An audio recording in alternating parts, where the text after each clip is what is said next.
les chroniques de la Fabrique du Bonheur avec Sandrine. Bonjour très chers parents. Hier, nous nous sommes penchés sur une question souvent débattue, à savoir si un type de garde est meilleur qu'un autre. Aujourd'hui, nous aborderons les impacts délicats du conflit parental sur l'enfant en mettant en lumière deux aspects majeurs, le conflit de loyauté et la parentification. Un enfant peut se retrouver pris au milieu de conflits de loyauté, surtout si la situation est tendue entre ses deux parents.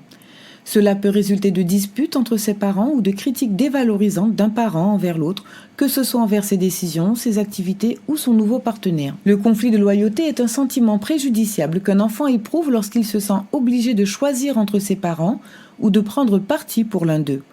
Il apparaît rarement avant l'âge de 4 ans, car avant cet âge, les enfants sont trop petits pour le ressentir ou pour l'exprimer. L'enfant qui vit un conflit de loyauté peut être très heureux lorsqu'il est avec un de ses parents, mais boudé à son retour chez l'autre parent. Il peut aussi donner l'impression d'avoir passé un mauvais moment pour ne pas faire de peine au parent qui s'est retrouvé seul en son absence ou qui lui semble le plus vulnérable.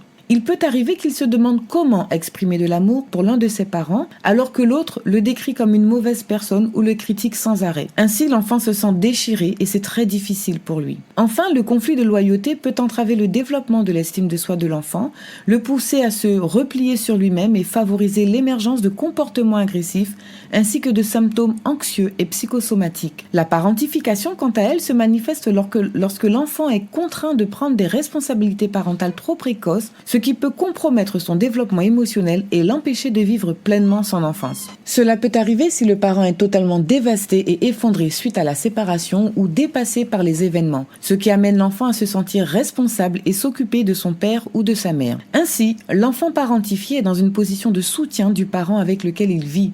Il pense alors qu'il doit remplacer le parent absent. Une inversion des rôles peut alors se mettre en place. La parentification peut prendre des formes diverses où l'enfant occupe un rôle très variable tel que celui de confident auprès de l'un de ses parents ou encore celui de messager ou de médiateur entre ses parents, parfois aussi celui de leader de la famille, particulièrement lorsque les parents sont confrontés à un état dépressif ou de graves difficultés matérielles ou financières, et enfin celui de sauveteur ou de contrôleur. Ces situations peuvent conduire l'enfant à se sentir responsable du bonheur ou de la sécurité de ses parents, pouvant ainsi entraîner des troubles psychologiques. Voilà, très chers parents, notre chronique touche à sa fin. Nous nous retrouvons demain pour un dernier épisode. En conclusion, il est crucial de reconnaître que ces dynamiques affectent profondément le bien-être des enfants et peuvent avoir des conséquences durables sur leur santé mentale. Les recherches laissent supposer que c'est le conflit parental et non la séparation elle-même qui nuit le plus aux enfants. Les relations apaisées et de qualité avec les deux parents sont essentielles pour favoriser un ajustement positif à la séparation familiale.